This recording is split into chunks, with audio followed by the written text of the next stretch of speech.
Okay.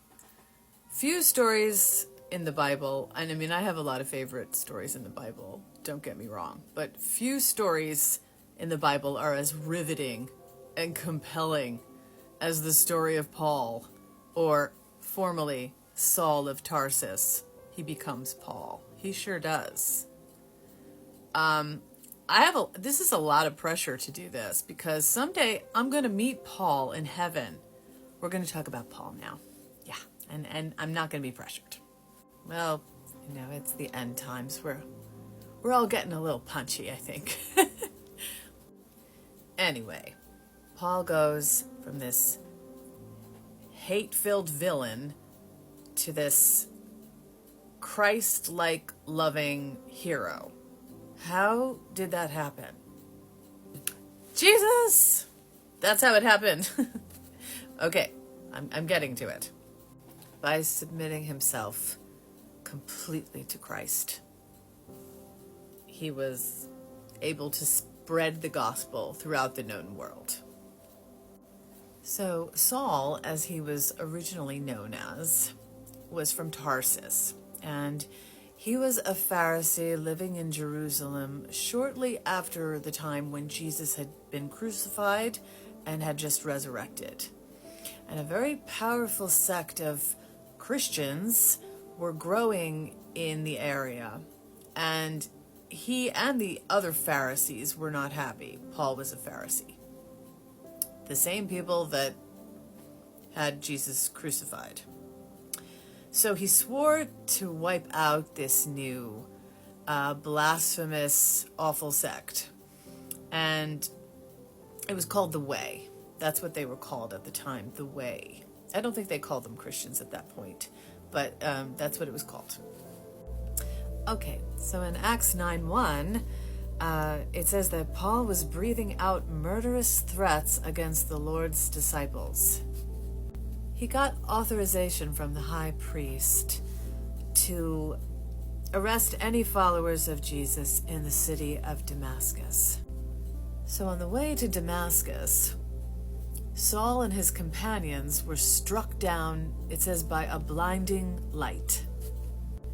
And Saul heard a voice that said, "Saul, Saul, why do you persecute me?" And when Saul asked, "Who's speaking? Who's speaking?" the voice said, "I am Jesus whom you are persecuting. Now get up and go into the city, and you will be told what you must do." It says in Acts 9:7 that the men that Saul was with were speechless. I bet. For they heard the sound of someone's voice, but they didn't see anyone. Wow. So Saul picked himself up off of the ground, but when he opened his eyes, he was blind. So his companions led him by the hand to Damascus. He remained there blind for 3 days and did not eat or drink. Now, there was a believer in Damascus named Ananias, and the Lord spoke to him in a vision. "Ananias." "Yes, Lord." The Lord said, "Go over to Straight Street, to the house of Judas," not that Judas. He's dead at this point. "When you get there, ask for a man named Tarsus, named Saul.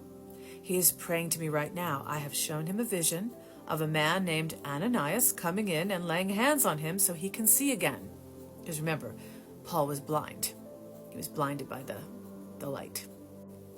"But Lord," exclaimed Ananias, "I've heard many people talk about the terrible things this man has done to the believers in Jerusalem, and he's authorized by the leading priests to arrest everyone who calls upon your name." But the Lord said, "Go, for Saul is my chosen instrument to take my message to the Gentiles and to the kings, as well as to the people of Israel, and I will show him how much he must suffer for my name's sake." Oof. I don't think I ever caught that line. So Ananias was obedient. He went to Saul and he laid hands on him and he healed him of his blindness. And he told him that Jesus had sent him, of course.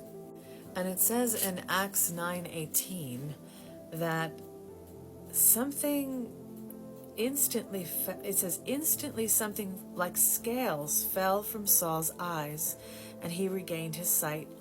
And then he got up and was baptized, and afterward he ate some food and regained his strength. So immediately he began preaching in the synagogues and telling everyone, Jesus is the Son of God, he's the Son of God, he's the Son of God. And everyone who heard him was astounded because they said, isn't this the guy isn't he a Pharisee? Wasn't he pulling people out of their beds and bringing them up, to be tried? I mean, who is this guy? What's going on? I'm sure it was pretty shocking. It says in Acts 9:26 that when Saul arrived in Jerusalem, he tried to meet with the believers, but they were all afraid of him. They did not believe he had truly become a believer. Well, I guess eventually they did accept the fact that he had had this real transformation, because he changed his name to Paul. He started hanging out with the apostles. He kept on doing what God asked him to do, and I guess everyone around the area eventually forgot about what he was known as formerly. I mean, I think he was really quite a terror, and that must have been pretty crazy for him to just change like that. But that's the power, that's the transformative power of Jesus, of Christ. He can take anyone out of darkness. He can take anyone and deliver them from that and turn them into something brand new. And that's Paul. Paul was known as the 13th apostle because he saw the risen Christ. And that was one of the criteria for being an apostle at that time, was that you had to have seen the risen Christ. And Paul did see Jesus. And the other apostles, they believed that too, that of Paul, that he had seen. I mean, how could you not believe it? I mean, he went from being this like murderous, awful person to this completely changed and transformed person. So, but he was definitely one of the most determined apostles. He suffered brutal physical pain, imprisonment, persecution, and then finally martyrdom.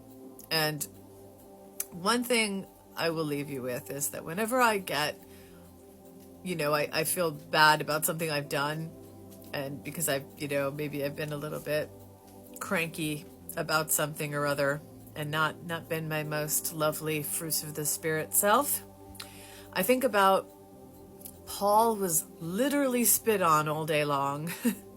People just spit on him all day long. And what did he do? He asked Jesus to bless them. And he prayed for them. And that's what I think about whenever I'm not living up to what Jesus would like me to live up to. So that's all I've got for you today, guys. Have a good day. Bye.